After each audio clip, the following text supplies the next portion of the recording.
Welcome back, everybody. Another episode of Up North Journal podcast, live streaming on the internet. What's going on, Danny? Nothing. What's happening?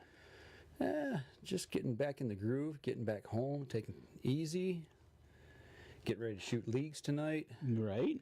Going to do a little bit of sharing here. Yeah, let's take care of some sharing. We're on just a couple minutes early here tonight to get ready. Getting ready for some things here. So, just trying to take some time here to. Okay, so I'm going to do this. Oh, I see a button. Danny's going to start a watch party. I'm trying, but hold on. Let me do my shares that I need to do first. Right. So, we get that going. Yeah, then we'll come back and then we'll. Okay, so I'm going to go here. Hopefully everybody's having a great weekend. I know I am because it's warmer than it was 2 days ago. Thank you. It's a lot warmer than it was a few days ago. Right. So, that being said, that's a good thing because, man, was it cold this week.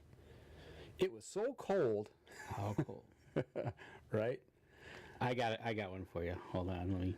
All right, you let me know when you're ready, and we'll just get started here because we got a lot to talk about tonight. Yeah, we do. All right, so I got one there. Got my Hunter's Blend coffee here. Okay, so there's that. I'm taking my time this week because last week I think I had a few blunders. Yeah, in my haste. We don't need no blunders. Don't need any blunders. Nah, I know. It's like my little fingers can only go so fast. Type so fast. Doug is on board tonight. Kelly's in the house. David's in the house. David's gonna be. Hey, Denny Steiner, what's going on? Okay. David's gonna be fact checking here tonight. I know what he's up to already. Okay, so then we're gonna go here. All right. So Rich, hey, what's going on? Hi, back at you. Denny, I hope all is well in Illinois. Okay. Or wherever you might be this evening. There's no telling where you might be. I mean, I was out of town this weekend. Watch party. And as soon as Danny is done here, playing on his phone, we'll get rocking. So, got some cool stuff to talk about tonight. You through over there? Yeah. I'm not gonna. Oh, maybe if I just hit start watch party. Yeah. Why don't you start one? I'm trying. That might help. So, you ready? Okay. I think it's working. Okay, you monitor that. Here we go. Okay, go. You got to monitor the other one. Stand by in 3, 2, 1. Hey, welcome back to another episode of the Up North Journal, everybody. I'm host Mike Adams, sitting in the cabin tonight. Man, is it warm out? It's beautiful. I was outside. I got my shirt sleeves on. I was outside and just a few minutes ago getting something out of the Jeep, and it is nice out. Amazing. It is amazing. 48 hours? 48 hours can do? Right. Yep. It was so cold. Right. That my per plate cackled. Okay. We're going to talk about the per plate here in a minute. I want to give a quick shout out. Kathy Brucci's in. I appreciate you watching, and you tell everybody in Alabama hello for me. Stay tuned and watch this show because we're going to be talking about big bucks tonight, and I got some stuff to show you. Anna is on as well. Thanks for joining tonight. Before we get going, Danny, I got a little present back here. You do? In that bag. Grab that gym bag real quick. All right, hold on. I'm not going to tell you what's in it. Let me try to get this set up where I can watch this. All right. Here, put it on top of that. Okay. All right, in this bag. I had a bag. Yep. Okay. All right. So I got a present here for you. Go ahead and unzip it. Let me know if you. God, I love when he brings me gifts. Let me know if you sense or smell anything in there. A pair of shoes. Yeah, those are my shoes. Okay. Do they smell? They don't fit me. No, they don't fit you. Well, maybe they do. But what else is in there? What's in the one shoe there? Let's see what you got. These are my regular shoes I wear to the gym, to work, every day. You know we've been wearing the new Scent Lock socks, trying to cut down on foot odor. What do you think, seriously? Okay, people, I'm smelling his shoes, but Seriously. I really don't smell anything. Those things were nasty, nasty, nasty. And what I did is I used the Oz, the Scentlock Oz machine here. It's the 20B, I believe, model. And it's got a 1 hour and a 3 hour setting. I put them in that bag, in that backpack, and turned it on a 3 hour setting, and it produces ozone, and it totally took away the nasty. So you just enclosed it basically in this. In that gym or in that backpack. Well, I tell you what, the backpack doesn't smell. Right. The shoes doesn't smell. Those were so bad the other day at work. I wasn't wearing my Scentlock socks. I was just wearing regular cotton socks, and I was sitting at work doing my job, and I could smell them. You know, that's how bad they were. So I tried this. I'm telling you what, folks, you got to check one of these things out because they're the cat's meow. So just sorry to pull that on you, but No, it's okay. So it's got a 1 hour and a 3 hour setting. You charge it up. It's got a rechargeable battery, okay, that's what I was gonna say. and you get 8 hours of use out of that. Okay, Yeah. that's what I was gonna say. How long? Yep. So So this is it's an ozone the generator. 20B. Yep, the 20B. Basically a small. They got the cigarette lighter. Yeah, I got that one. for your vehicle. Yep. I got one of those for my vehicle. That one, and then they got the bigger canister that that will integrate within your Scentlock bag if you've got one of those. The newer style, it's got the little sleeve in it to put that ozone into your. I tell you what, that's Scentlock clothing. That's pretty cool. That using your gym shoes and work shoes as a Dude, they were test guinea pig. they were rank this week. That just goes to show you that this is not just a hunting thing. No, it's an I everyday think thing. you can use it just about your work clothes. Yeah. Depending on what you do. Yeah, a lot of know. a lot of people talk about putting it into like a laundry room where they got some stinky stuff in there, where they let clothes sit in there and maybe they get a little nasty before you wash them. All kinds of situations. So yeah, I just wanted to throw that at you. Hey, Jim Beasley, what's going on? Dave Right, Wilkins. you know what? A lot of people joined. It was funny you mentioned that because I had seen some people post pictures of them using it like in the kitchen. Right. Like yeah. when they were doing Cut onions. Yeah, that's exactly. Yep, same one. So anyway, that's that. But I want to get started. We got a lot to talk about tonight. So I'm going to kind of let you know a little bit about where I went yesterday. I know that you posted you were heading. Where is Mike going? Yeah. So And you posted the picture of you traveling down the highway, and I kind of knew where you were going. well, So I just there you go. You put a picture up of you traveling down a highway, which the sun was out. Amazing. yeah, right. You had to wear sunglasses. Yeah, it was actually nice out yesterday. It was beautiful out. But I trucked down the road. I headed south and across the state line, wound up in Indiana. You did. You wound up in Indiana, and I didn't post too much about what was going on. no, you were going down there because you were going to go buy some fireworks. No. Oh, No. all right. So, how long did it took you? How long to get to the state line? From our house, it's about 2 hours. Weather was not bad. Eh? Oh, it was beautiful out. It was still cold. It was 15-ish. Later in the day, it got up into the 40s, which was beautiful. Okay. You know, it's one of those things that Thursday when it was minus something and it was a joy to be outside. Mm-hmm. And you're traveling off to Indiana. Yep. Well, how was it? It was a great little jaunt to Indiana. They had snow. They had 2 inches of snow the day before. I'm out on some property here. I went down to look at some hunting land. Okay. Me and a couple good friends of mine, they invited me to come down and look at this property and see if I wanted to join them. Right.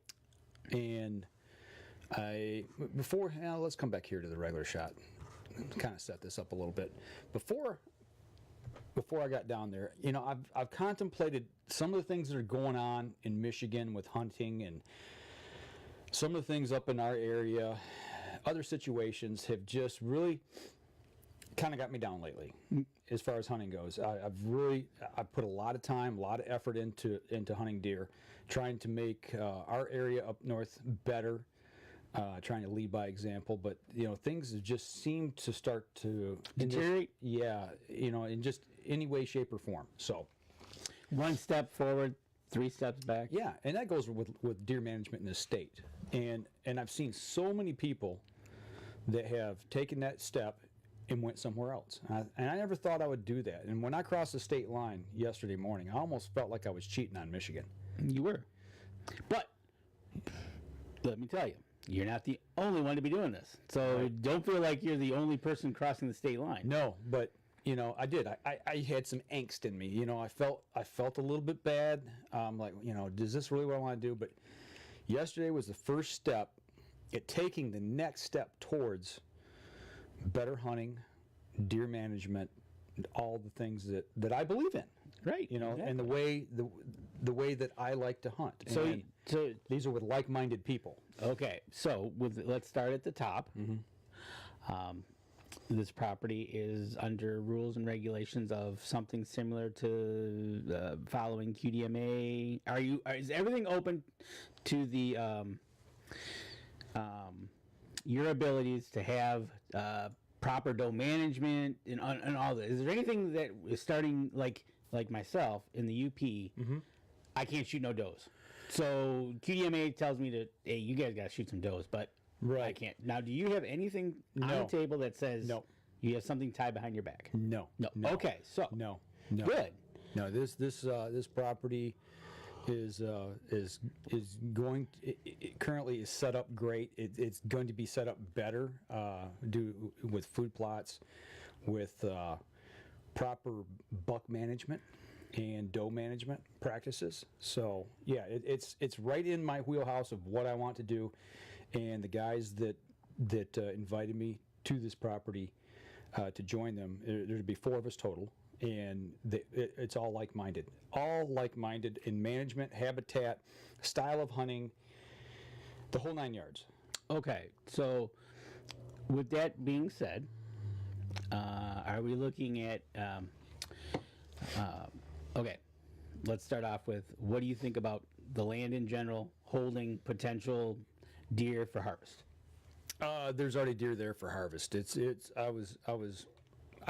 the photo right here that I showed up that morning. Oh, okay. This is at the far end of the property. We drove through the property to the far end and got out, and we're going to walk around. Okay, we're going to walk around all afternoon. Yep. All day. We got on the property 11-ish, I think, right around 11 o'clock, 10:30, 11 o'clock, and we're going to spend the day. So, all right. As you can see, big ag field. And in this area, it's strictly all agriculture. Around the area, it's all agriculture.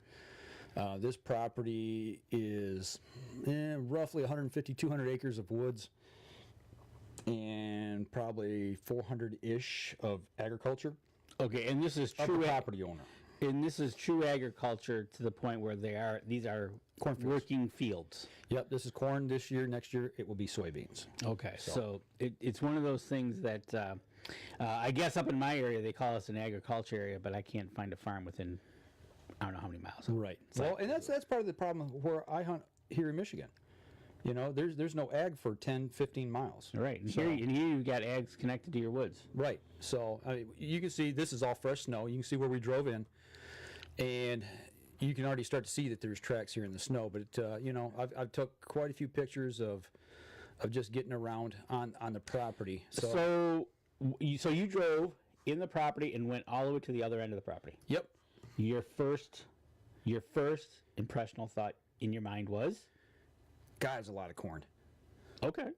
You got to remember, I'm used to hunting timber. Yep. You've been to our place. It's timber. There's a lot of open land here. This is a whole different ballgame of hunting style. To me, it reminded me a lot of when I went to Illinois and hunted with Clint Turner years ago. Minus this big pack of woods here, and I'm just kind of bouncing around between these picks here. And a question from Kevin is, how many total acres roughly? You said 150 woods? Probably over 600 acres ish. There you go. So, and looking at this picture that I got up right now. Okay, Danny, you see? Yeah. The tree that's kind of hanging out over the field? Yeah.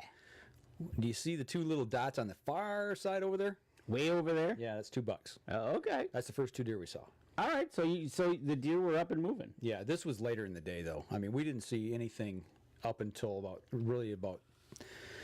Oh, 3 o'clock ish, somewhere around 3 o'clock in the afternoon. When did they give you a sense check of how the deer moved? Are they morning movers, all day movers, late movers, or It's hard to say because when we walked this property, we went in. We weren't really being quiet. He was just showing me around, showing me stand locations, showing me the lay of the land, showing me travel corridors, things of that nature. It just getting familiar with what was there, But what I want, look at the tracks. I mean, there's definitely deer there. It's not like a track was uncommon. Yeah, and some of those were old, but okay, I'd say at least half, if not more, were fresh tracks. Speaking of tracks, yeah. Okay, so we know up at your place here in Michigan, you've got predation. Did you see anything to that effect about you're going to have to be competing with some predation? Yeah. Walked in the property, we didn't go 50 yards in, and right there's the first coyote track I saw. Okay, so you're going to have and there was coyote tracks over the entire property we walked. Every main deer run, we were seeing coyote tracks. Okay, so you definitely have some predation that's going to go on, and some definitely go do some predator hunting. Yeah, absolutely, and that's allowed there. Good. Now, the thing about that I haven't said about this property is there's no firearm hunting allowed for deer. Okay, so you're limited. This is just a bow hunting property. Archery only. Is there turkeys on the property? No. There are no turkeys, which I might find odd, considering I thought Indiana had a good area of turkeys. I was told that they're probably 5 to 10 miles away, and then driving around this property, I noticed kind of why. Okay, so within about 3 miles, that's really probably the biggest woodlot there is. Oh, so getting there is okay. So actually getting to this spot, most likely if you took the turkeys and planted them there, it would be better off than hoping they get there. Right. Okay. Yep. So I'll tell you what. Okay. Why don't we stop right there? Let's take our first break. We come back. Let's continue the journey on this piece of property. We're going to step outside, and we will be right back in just a moment. And for those of you on the live stream, hang on. We're going to save If you got any questions or anything, just throw them out at us. Well, Mike's saving off here. So that's interesting. No turkeys. Interesting. Yeah. You have to get a hold of the NWTF. Have them plant some. Have them send a box of turkeys. A box of turkeys. Just don't go to the grocery store and hang a left at the back wall. Right. So, cool. All right. Okay, so got that one. Are you ready? Yep. Okay. Here we go. Stand by in 3, 2, and 1. Welcome back. Second segment of the show. Talking about Mike and where he was yesterday. In Indiana. He was in Indiana. So, yeah, we got out and started walking the property. Had my Easy Cut sling pack with me, just in case we need to do some trimming. I did bring some trail cams with me, just in case. Didn't hang any. Okay. But, there was a few little tight spots that we got in that, I did need to do a little snipping here and there just to kind of get through. Absolutely. You never know when you might, especially when you're walking a property for the first time. Did you happen to bring your sling pack with you? No, I didn't. Okay, we got to talk about that. We'll save that for another time. But it's always good to have the Easy Cut with you. Yep. I was wondering, with the amount of people that you and bow only, so you really that's what's kind of nice. You don't have to worry about some guy being on the opposite side of the field with you with a gun, right? And you got a gun, and right. So, but with bows, it's a little bit different. So, Dean, stay tuned to the end of the show, and I'll show you something. Okay. I just seen his comment. All right. Did you the setup to hunt this? Like at your place that you have now, you have zones that you hunt. This place going to be the same way, or no? This is 4 like-minded individuals all sharing and hunting the entire property. Okay. Yeah, working together. So somebody could actually say, "Hey, would you use my stand because I won't be there?" Yeah, or it's just basically, you know, first come, first serve. Oh, okay, that's what I was asking. I mean, like on a certain weekend, do you have to like send out an email or something, say, "Hey, I'm going to be in stand 1," and Yeah, it's just letting everybody know where you're going to be. I mean, you know, maybe so you go in together and you kind of team up, maybe hit one end or the other end. Who knows? It's but yeah, working together. You know, and these last 3 photos I showed, it was like this all day. It was just simply deer trail after deer trail after deer trail after deer trail. I've never in my life seen so many fresh tracks on a piece of property. It was just stacked. well, I would hope so, considering the agricultural area that it's in. It's got a nice sized woods that they can hide out in. Really, for deer, it doesn't take too much, but It's got water there. There's a creek, okay. creek bottom. I was going to ask you. Yeah. So, Creek Bob, is there any plans to improve the property besides what's there? Maybe logging it, maybe cutting it, or something of that nature? Select cutting's already been done. Oh, okay. I know there's some tree planting that's going to go on this year in the spring through I believe it's the State Forestry Service. I'd have to double check on Okay. who's actually coming in to plant the trees. But the thing that really stood out to me is there's no evergreens. Oh, It's all timber. You know, like where I hunt, man, it's nothing but evergreens and cedar swamps. Yeah, You know, I mean, we got oak ridges, but for the most part, you know, oaks and maples is really all we got. right, exactly. You know, you're just wondering what's the the difference in trees, and you're a few hours away. Yeah, yeah. And Ron Moses says big corn-fed deer. Yeah, and actually, compared to here in Michigan, that was the first thing I really noticed. And actually, I got some video to show here at the end of the show of what we did see. So you guys stay tuned on that. You know, and then that's really cool. But obviously, I can tell you're kind of excited. Well, it's just the caliber of deer, the way it's set up, the low pressure. That was my next question. Is- Eventually, was going to be is key. But I'm going to have to learn a whole new style of hunting. well. There's that. So now go back to pressure. This being the 200 acres ish of the land you're hunting, what's the pressure in the area around that? Big tracts of ag. You know, it's just big tracts of agriculture. Okay. You know, most of the landowners around own big tracts of land. You Right. know, real low pressure. So it's, you know, when deer seen us, I mean, granted, we were a good ways away most of the time, but up at our place, it doesn't matter really what time of year it is. Deer see you, they look, yep, human, bang, gone. Well, that's a difference I think you're going to have hunting down there, where they are used to tractors. I've heard other people do this. They see vehicles driving in fields. Yeah. They hear the big tractors out there planting, Yep. cutting, Yep. and that. So to have people actually out there might not be as bad. There might Is not what be, it is up in timberland. right when you're up here Yeah. and you're in the middle of nowhere, and here you are walking, and they, whoa. Yeah, what's that and why is it here? Right, exactly. So, it's really cool that. You're right, Denny. what did Denny have to say? He says, welcome to deer hunting in the Midwest, the way God intended it to be. Well, that's the difference between big timber hunting, Yeah. ag hunting. Now, speaking of timber, are we talking flatlands? Are we talking more ridges and hilltops where the woods are? Because when I hunted in Wisconsin, the ag fields went up so far up the hill and had to stop because This is a lot of flat. To me, Okay. it reminded me a lot of like the Thumb area here in Michigan, or maybe up around the middle part of the state. You know, up around Midland area. right where you can see flat for a but, long time. You know, but there is undulations in the terrain. Right. No, what I'm talking about is literally Hills. The hills have the woods on it, and just a quarter down where it's flat enough that they can get their farm vehicles on is where they plant. Yeah. No. okay. This area is not like that. So. Okay.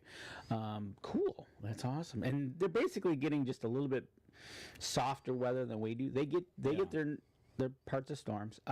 So the deer are looking very healthy then. Absolutely. The bucks that we've seen, and I'll talk a little more about this when I show the video. They've already been through the rut, and they've already lost their 20-25% body weight. And the deer down there, they're just so much bigger than they are up here. You know, the nutrition, there's more nutrition down there. The weather's not as harsh. The pressure's not as bad. It's pushing them, as opposed to what we're used to up here. I mean, you know, my 2 bucks up here on the wall that I got, these are runts. I mean, those are 1.5 year old dinks. Well, down there, you know, it's that. It's southern Michigan hunting where you could let these go, but up north they're not going to be let go. Right, exactly. So, And it's just a different style of hunting. It becomes that, just like Ohio, like Wisconsin. Talking with our friend over in Wisconsin, Steve, the bucks he showed me. Right. You know, this is one you would shoot, and this is one you don't shoot, and that's the way it is. yep. So you know, you sit there, and you change locations, you change style, you change tactics. Yeah, and that's the thing that is going to take me a little bit of adjustment on setup, and that's the thing is I ask a lot of questions, you know, about deer browse and deer habitat. What are they eating down here? You know, why is this run here, you know, as opposed to over here where I would think they would be more apt to go. You know, there's different reasons of why deer do what they do down there compared to what they do up where I'm at. Is there you know, just like instead of having, like, you know, security cover and thermal cover, the swamps down there are just basically a travel corridor. right? And I don't know if you know this or not, but is there a blackout time on the property? You can't go on it, but could you start setting trail cameras like next week? Yeah. Oh yeah. Oh, okay. Yeah. It's 24/7 access, as long as we check in, let people know that we're going to be there. Okay, that's what I wanted to know. There isn't like I know you have a farmer that's going to be planting fields. Like, hey, you guys, when I start planting, don't come around. Right. But actually, it'd be kind of nice that way you get to meet people, the farmer and everything. Get your trail cameras out there, get some things started. Trying to learn the lay of the land. Because you were only there for a few hours, and I'm sure there's a lot more to learn. Yeah, we walked 5.5 miles. Yep. 5.5 miles on that day, and yeah, I'm a little tired. So we'll see how I shoot at leagues tonight. And you know, it's one of those things. You just, it's funny that what a difference when the difference when you see something, a different way of hunting. What you're not used to. Kind of scary, but yet kind of exciting. Saying, this is going to be kind of cool. Right. No, it's definitely opened my eyes to some things, and it's helped me to take that first step. It really, I'm not saying I'm leaving Michigan. I said it's just I'm expanding my horizons. You know, I'm expanding my hunting possibilities. You know, I'll still keep the place that we got up north for now. You know, there's always the option later on, but Right. As for right now, you know, that's a great place to take the kids and have fun. But you know, if you want to do some serious big buck hunting, I know where I'm going. Right, exactly. And so now you're walking the property. Did you see anything that grabbed your eye as you're walking the property? Oh yeah, I got plenty. I took I don't know how many photos throughout the day. I mean, the tracks, the main runs, you know. Like this photo here, these were just everywhere, you know, and fresh snow is just tracks everywhere. So that was encouraging. Also frustrating because it's like, okay, so where do you put a stand? You know, really, I mean, you're going to have to, you know, hit these lanes, I guess, like this old 2-track here. So do they have trees for tree stands, you think, Yep. enough? Or are you going to be more of a ground blind ambusher? Oh, no. There's plenty of big timber there Okay, to put tree stands in. Yeah, ladder stands and stuff like that. You know, and the other thing that walking the property, the rubs, different style of rubs on bigger trees. You know, what I saw a lot of that got me was just brow tine rubs. I mean, just gouging these trees up. Gouging the trees out where that's a spike in Michigan? Yeah. Well, in the height, you know, the overall height and the amount of the tree length that was rubbed. You know, and this one here they actually knew what deer made that one. They did. They did because of the pattern and the width and everything. They've seen this before and they know which one it is. And It must be like a spike or something. Yeah, 2 spikes, 2 big long 8-inch spikes coming out for the brow tines. Right. But I mean, this is just what we saw a lot of, you know. And Well, and these are signposts that are out there that you can walk and kind of give you a gist of what's going on here. It's just not the commonality of when seeing rubs. Did you see them consistently, or they're all over. okay, all over? Yeah. Well, when I say all over, like these bigger ones here, these are down in the swamp bottom. No. But what I'm saying is, it's giving the impression that you have bucks top to bottom of the property. Yes. Okay. Yeah, from one end to the other. There you go. Yep. Not just well, it looks like it's only the north quarter of the property's got rub. No, it's all over. Yeah. It's just depending on who and where is walking at the time. Right. Like you said, that was a creek bottom. And this is a neat little spot here that's going to be turned into like a CRP/food plot field. It's going to be a combination. They're going to plant this for CRP, but then we're going to sprinkle in some other little goodies in there to draw them in. So, okay. Upland birds. That I don't know. Oh, okay. I was going to say pheasants or grouse or anything like that. Yeah, I didn't see anything. Didn't hear anything. Okay. So, I didn't see any of that. But, there may be possibility for that. CRP field, obviously that'd be good for having little ones in. Yeah, absolutely. This actually will probably wind up being more of a bedding area than anything, because creek bottom is not very far from here. So there's water, there's going to be food, and there's going to be cover. This is going to be a good spot too. And when there's ag fields, when they are up and running, that just gives the deer way more cover to lay in and hide in, and I don't think I know you talked about predation. I don't think is there any bears? No. Okay, so that's all I got to worry about is the coyote issue. Then it sounds like the bobcat population is extremely low. Don't have to worry about that, like we do up north at our place. Right. So, but I tell you what, let's take our second break here. We come back. We'll talk a little bit about the evening and kind of how things played out. Right. All right. We'll step outside. We'll be right back after this. And for those of you on the live stream, hang on just a second here. And we will get going with the next segment. If you got any questions for Mike, throw them at us. Yeah, Ron, huge tracts of open land, in flat. Indiana is. I mean, it's big ag. Well, that's the Midwest, right? Yeah, and then you get tracts of timber where they couldn't clear the property to put fields in. Right. Because it's too wet, generally. So that's kind of how that played out. And that's kind of what, I really saw down there. If it'd help if I could spell correctly here. No spell check. No. All right. Here we go. Stand by in 3, 2, 1. Welcome back. Third segment of the show. Talking about Mike and his little adventure to Indiana. Yeah. And if you guys and gals like some Hunter's Blend coffee, we'd be remiss if we didn't talk about the great people at Hunter's Blend. Go over to huntersblendcoffee.com. Type in the UNJ promo code and get yourself 10% off your order. Yeah, get 10% up. You know what?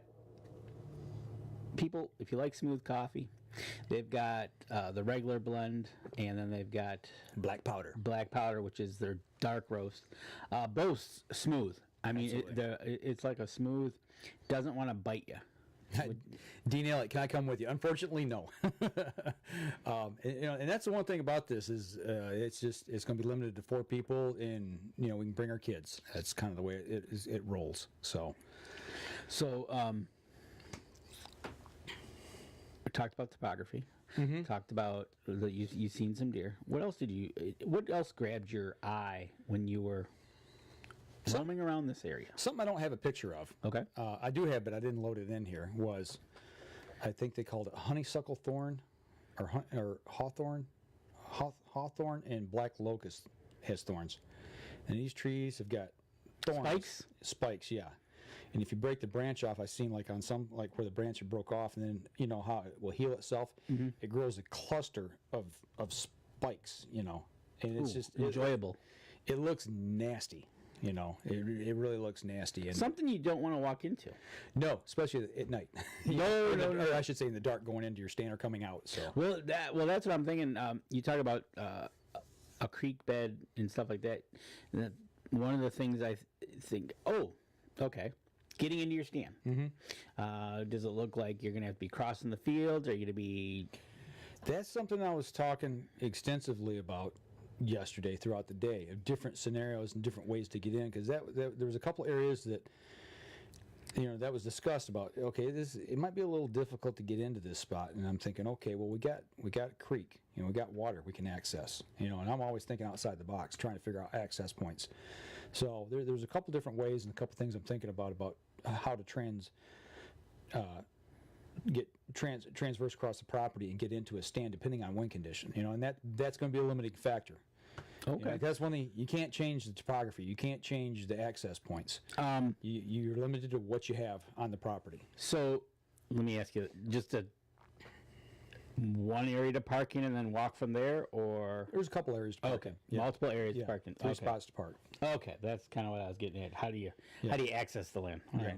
So cool. So you got your spot picked out? 600 something acres. 600 something acres, Right. I don't know. I seen so much, it was just overwhelming. I do want to go back here soon, especially when the leaves get on and start in the green. It starts to green up. I want to see how much it closes in. Oh yeah, that's the and really look open today. It'll be closed tomorrow. Right. So, speaking of spring green up, and with that being said, was there anything that grabbed you, like floodable land? Yes, there was some talk about that.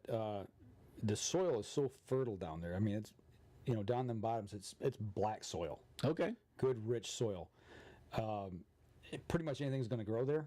Yeah, I mean, we do have to pull some soil samples because there's going to be a couple little kill plots, things of that nature, that's going to get planted this year.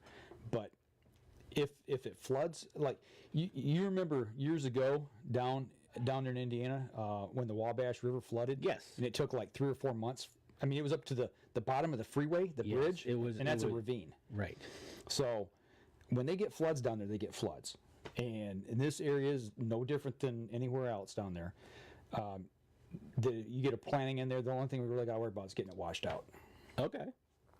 So. Yeah, a spring after a planting, to get a spring washout would stink. Yeah. Yep. So that's really about the only thing we got to really worry about. So some of the pictures I've seen the ag stubble. Mm-hmm. Did the farmer leave anything up? No, and that was a question I had. Is there the opportunity? And that's something we got to find out. Is there an opportunity to leave a patch up? Okay, what I was going to say is either a patch up or food plot type areas. Mm-hmm. I know, like some farmers will plant, and if you ask them, they'll leave the last whatever you rows. Can pay them for the last 4, 5, 6 rows. Whatever that is, right. and they'll plant what you want. Right. So that's under question.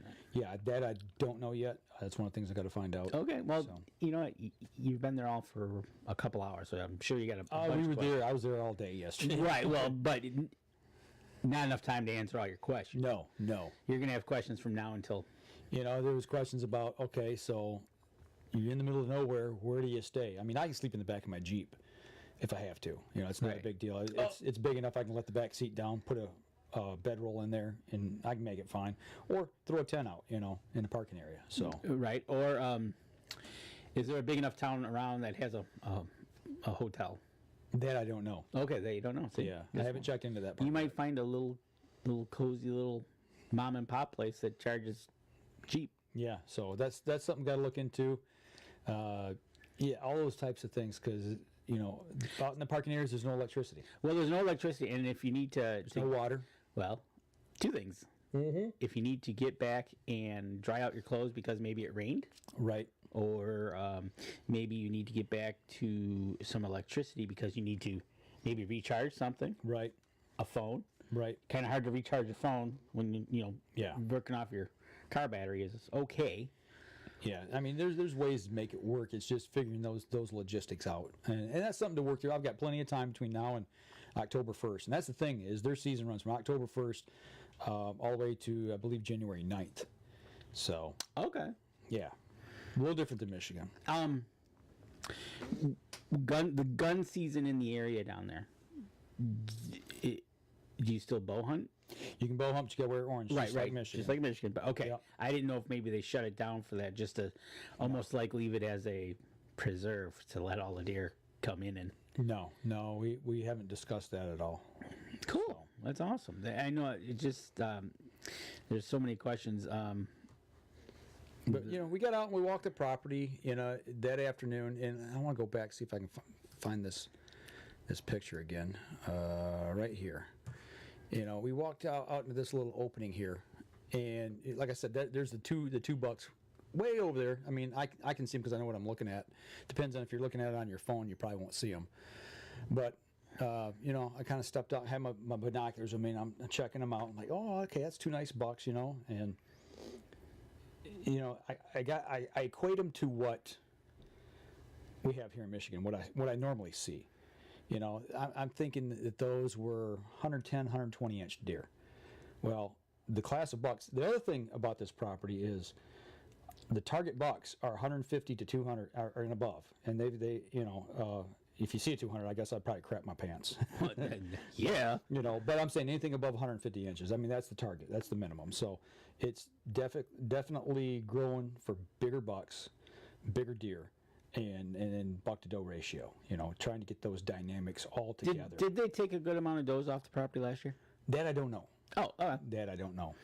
I'm kind of just wondering if they, they're going after the does that need to be taken. I don't think it was hunted a lot last year, to my knowledge. Oh, okay. So well, I can understand why. So, but we seen these, and so we decided to slip back in and go back the way we came and kind of cut around and try to get around to where they were at. You try to sneak up on them? Yeah, just to see if we could get a better look, So we took, we took a little roundabout way. Let me see if I can find the other picture here. So how are you two woolly bears crawling through the woods? Nice and quiet?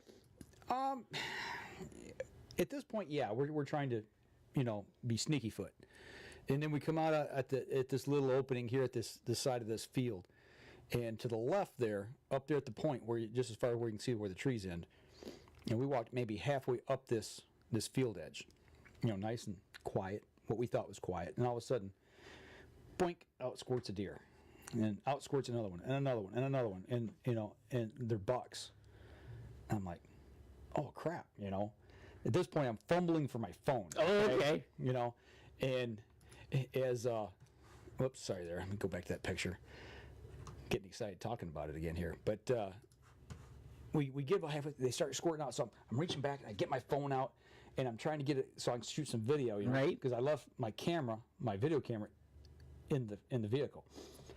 And I get it up there, and I'm following them and everything, and 16 deer run across. 16? 9 of them are bucks. 2 of them were probably 130-ish inches. Real nice bucks.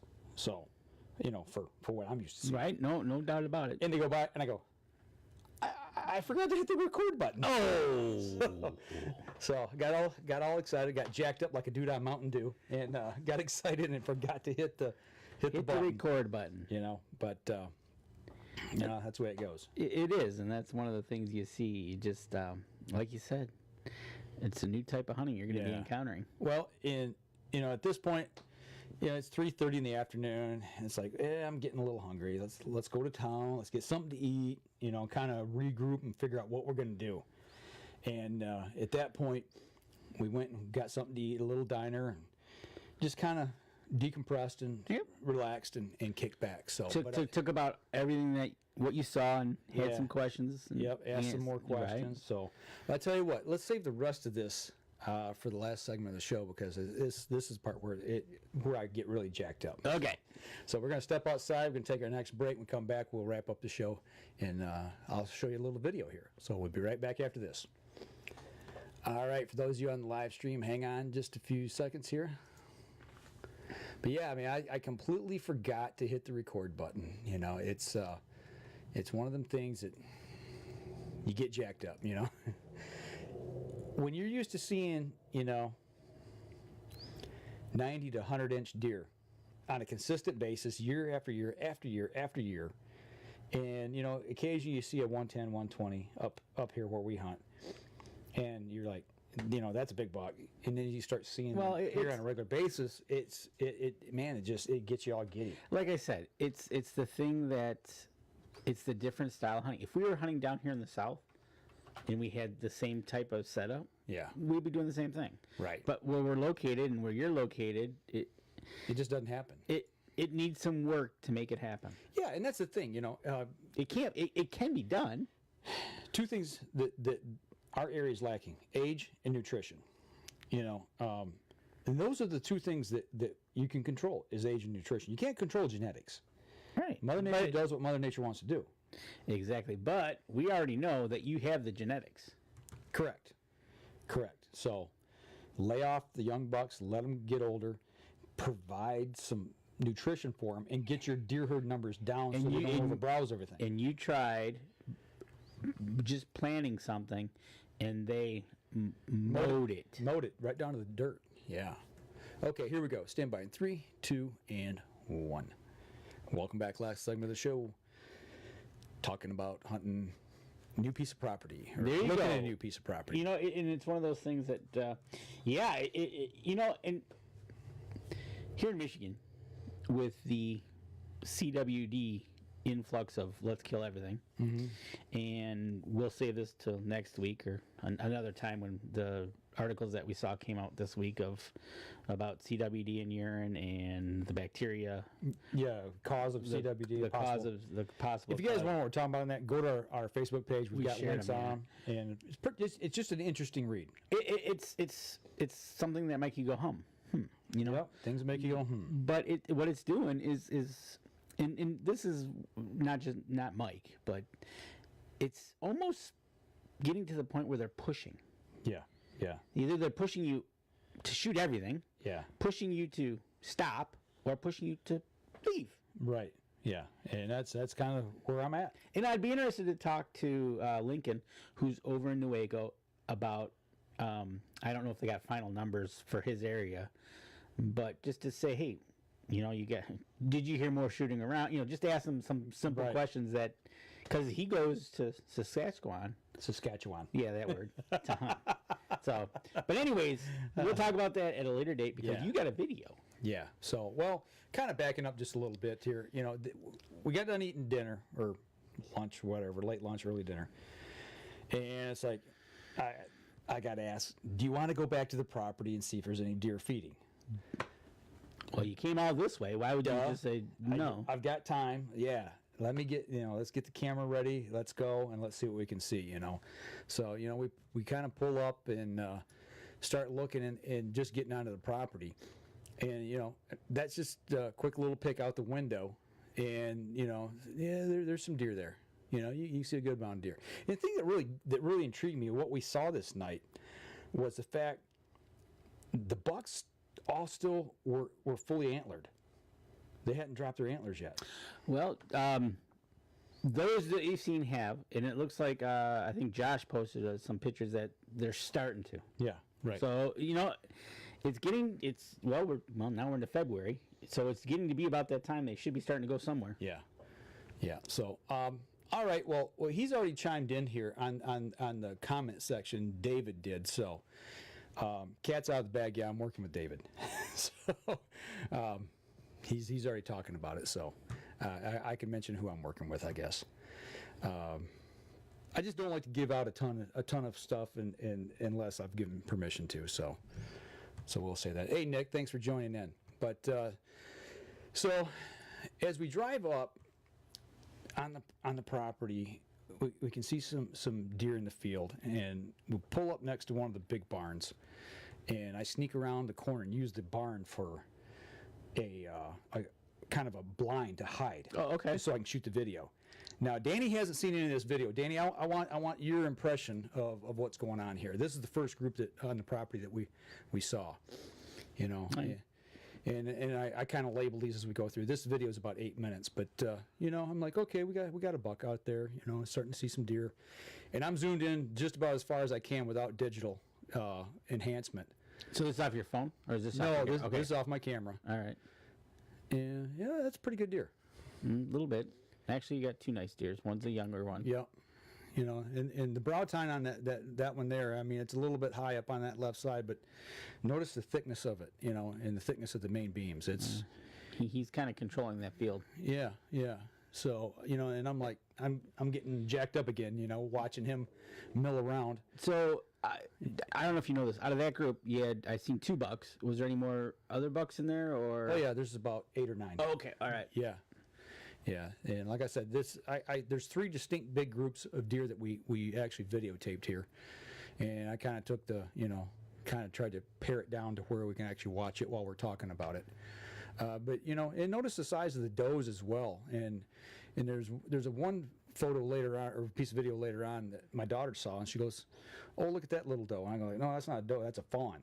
You know, you can definitely tell the size difference between these deer and the deer in Michigan. But, you know, that deer right there, they've already been through the rut, and they've lost 20-25% of their body weight. And all hunting seasons are over down there? Yes. Okay. Yep. So they're just now on, hey, let's eat. Yep. Yeah. Rut's over, time to eat. You know, and then here comes another decent deer, you know, milling around out here. And like I said, a lot of the bucks that I didn't even know were out there, but until I started watching the video, and I'm looking back and watching them, like, well, there's a buck, you know. There's a buck. Right, exactly, because you're just looking through your viewfinder, right? Yeah, I'm just looking at, you know, through a little tiny viewfinder. And this one struck me as odd. We thought he was a fork at first, a big fork horn, almost like a muley. But then in the video here, I did notice he's got 2 brow tines.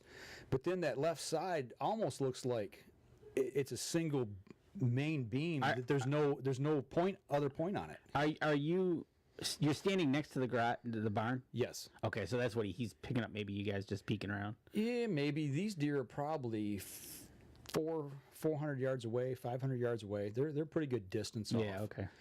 We definitely got picked off by one doe that was a lot closer. She was only a couple hundred yards away, and she'll come into the picture here in just a minute. But, you know, you can see the topography of the land behind, you know, the woods that we're hunting. You can see how the field kind of rolls. You see that there's a distinct drop-off on the backside. Right, and that goes to the wood lot. Yeah, and that's, you know, kind of the way this property rolls all the way through the fields. So there's good transition points where you could actually use these kind of hills and valleys to sneak to a blind, but the deer use them as well. Right. You know, and that's what kind of separated these 3 bigger groups. So it was nice being out and being able to see deer this time of year, seeing that they still had their antlers. You know, and just kind of they're just kind of laid back and feeding. Seeing what kind of inventory you got, you know, for next year. Okay, so that kind of now that you talk about this, there she is. That's the one that picked us. Oh yeah, hello there. Yeah. Any when you saw these deer, was there any signs of maybe a late rut going on, or? Yeah, actually, when we left town from the diner, we saw another group of deer. And there was a buck, had his nose up in the air, sniffing, smelling, licking. You know, you could tell he was trying to catch scent of a doe, and one doe was presenting. Okay. And it's like, what's going on? You can see here. I mean, the buck to doe ratio is not like greatly exaggerated out of check like it is up at our place. Right. You know, that first group we saw in the day, 16 deer, 9 of them were bucks. So you know that's pretty good. Yeah.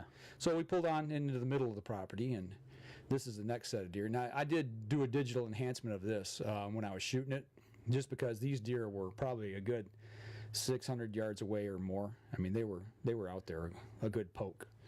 But this is a different group of bucks and does. And you can see that you're not squinting too much to notice that they have something on top of their heads. No. But the one thing that I was curious about is you look at how many are high and narrow. You know, I mean, that to me is a genetic trait. Yeah, exactly. That high narrow rack, as opposed to some have that Wide. Go out wide and up. But I'm sure, yeah, the ones that I've seen so far on these videos, that seems to be this trait of the deer in this area. Yeah, yep, definitely. But you know, as far as being spooked, I mean, yeah, okay. Now we've been there a few minutes. It's time to kind of get. And notice he just trots off. Yeah, and then they slow down before they even enter the wood line. I mean, it's not like they're high pressured. No, they're just "I've seen enough, and I'm going to get out of Dodge." So far now, 2 bucks have run to the right, and 2 bucks have run straight away from the camera here, and then this guy decides to stay and just look around anyways. So Yep. it's not nothing that if you were walking in the middle of the field at them, they're just Right. feeling bumped. Yeah, that's just the perfect word for it. Just bumping them. Yep, that's it. They're look at they just ran further back in the field and they stopped. Yeah, It's not like sometimes when you see deer here, once you get them on the run, they don't stop till the next county. right. So Yeah, it was. This is the thing that really got me jacked up. I mean, Sure. the fact that you got a good inventory, low pressure, bucks of that many bucks of that caliber, and being able to hunt in a situation like that versus maybe in what we're trying to do at our place is going to take years to get to this point. I mean, not decades, but maybe 3, 4, 5 years of good deer management and letting them get older, working with your neighbors. see the problem is all the okay, that's a good question. Do the neighbors in this area have the same mindset as the people that are hunting this property? From what I've heard, yes. Yeah, That makes- generally speaking. That makes a big difference because that way you know if it goes over to the next property, Yep. it ain't gonna get blasted. Right.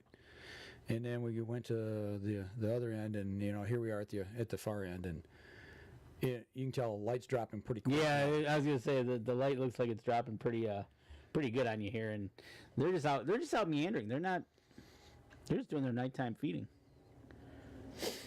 Ron Moses, yes, I was smiling all the way home, definitely. So, and that's the thing, man. Is okay. Michigan's not far away from Indiana. It's right next to it. With proper management, this state could do some of this stuff. I think in some part of this state we do. We do in the southern part, and I know agriculture plays a huge role in these deer, especially the big bodies. I mean, they're well fed. They've got food, year round. And you notice here by the end of the day too in the video, most of the snow is melting off. I mean, we had snow that covered the whole ground. If you saw the pictures from the beginning, Now you got open ground seeing. yeah, and they're pawing through and getting the spoils off the field. Yeah, and they got a lot of field to choose from here. Right, So it's not just they're going to be done with this field in one night and they'll Right here, now watch, there's a deer in the background comes into the picture. And it was so grainy I couldn't see it, but I knew it was a big body deer, and all I could see was bone. And all of a sudden, bang, he disappears. That one has got me very curious. He just wanted to give you a little tease. Yeah, I think that was a pretty good sized buck, but I really don't know. But that's the video I shot there. So it's going back through the beginning here. Let me come off that shot. So yeah, Pretty cool. I think Michigan could be like this a lot. I know there's a lot of people that do not like the Northwest 12, 13.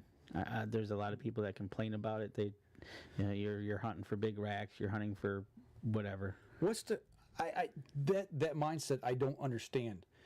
I understand, like, nobody wants to be told what they can and can't shoot. Here, I'm being told what I can shoot. You need to follow these parameters, and I'm okay with that. Well, it's also the fact of that. Is there anything says that I'm going to go down there and I'm going to shoot, a buck that caliber? No, I might hunt there 3 or 4 or 5 years, and never sling an arrow. You remember, you got to get them within 60 yards. Bingo. So it's there's no guarantees. There's no guarantees to it, and there's data in the Northwest 12 here in Michigan that says the buck's improved, but you can't shoot a doe.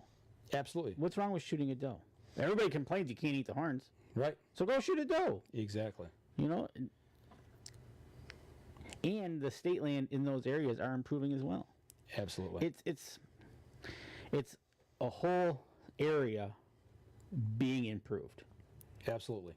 In this state, if you got the hunters together and the DNR together, there's no reason we couldn't mimic a lot of this, of what's being done. There's no reason. And the state of Michigan, that's why I'm going. That's why I'm leaving. Well, we've got some other issues in this state that want you to eliminate everything in X amount of county because of something. Yeah. But Yeah. there's more stories coming out that you might be barking up the wrong tree by doing that. Yeah. Yeah.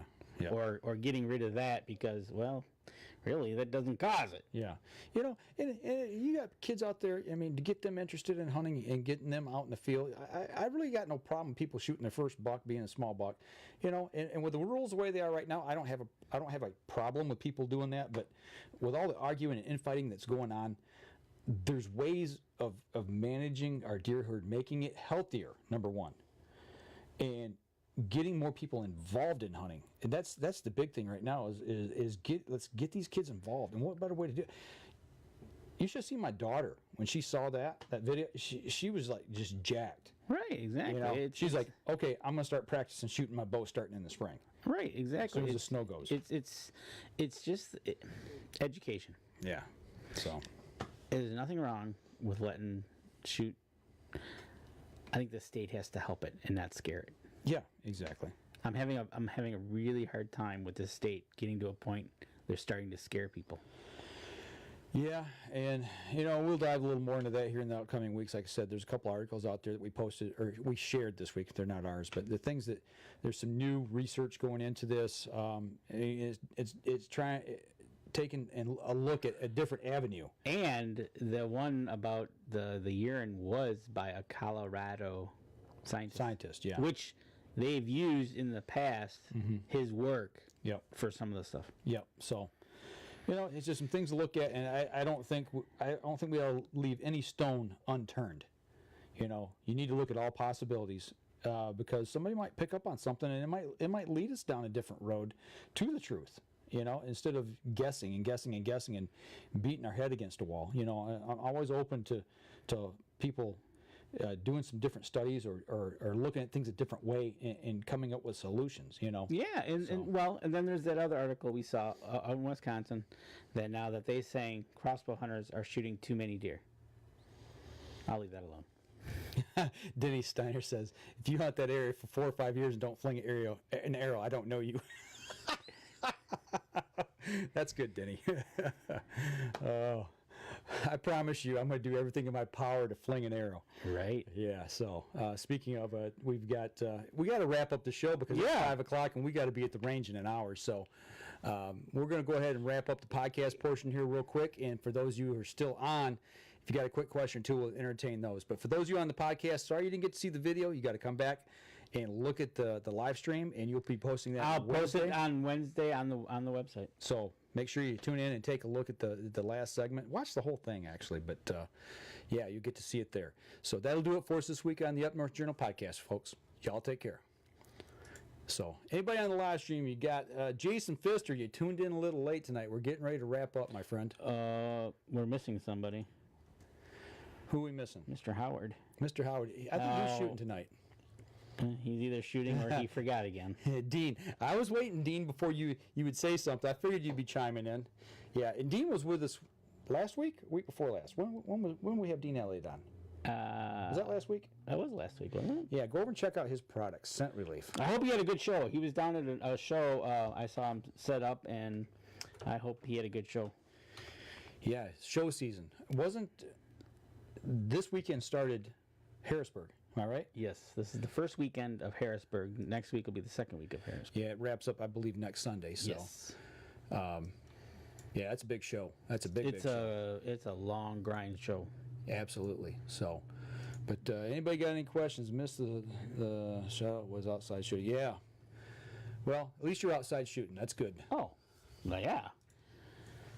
So, anybody got any other questions here? Throw them at us. Bow only is a good start for some area. Yeah, absolutely, Terry.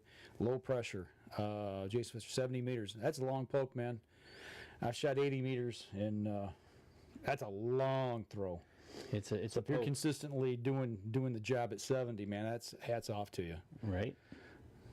Absolutely. Oh, the show was great. Good, Dean. Glad to hear that, man. Glad you guys had a good show. Okay, good. And also he's got that product, Gut Check. Gut Check, the Gut Check indicator. So, you guys take a look at last week's show if you don't know what we're talking about, and go over and take a look at his product and go to his websites for sure. So, but no, it was a good trip. I'm excited, and I haven't had this much enthusiasm going into a season this early. You only got, and when did you say maybe ever?